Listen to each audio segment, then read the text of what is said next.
Yun, good morning. Ito, inumaga na tayo. Time check. Oras na ba? Ayan, 2:24 AM. Ito tayo sa ano ngayon, Pasig. Nag-home service tayo dito sa NMAX B3. Ito ang lagyan natin. Senlo X1 na 60 watts sa atong Pia Original. Yun natin stock at saka load. Ayun siya. Ayun yung ano niya, built niya. Nasa tipos. Tapos ito yung mga switch. Ito yung push button sa passing light, nilagyan ko siya. Ayan o. Ayan ang passing light niya. Oh, liwanag niya, no? Tapos yung switch nandito sa baba. Ayan. Yung iba dito nilalagay sa ano, side mirror ako dito. O, para abot. Ayun low. Ayun yung low nyo.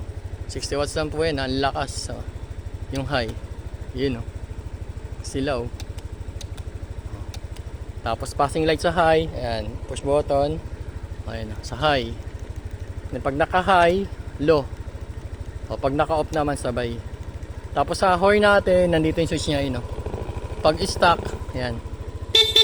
Tapos pag loud, lubog lang. Tapos ito. Ayun lang. Ito natin. Ayan yung tsura niya. Pogi. Lalong tumara yung, ano, sumungit yung mukha, eh. Ayan naman yung high niya. Lakas, 60 watts lang yan. Solid. Solid po yung buga niya, mga bossing. Ayun. Buong kalsada yan. Ayun lang. Dito sa NMAX version 3. Dito sa Pasig.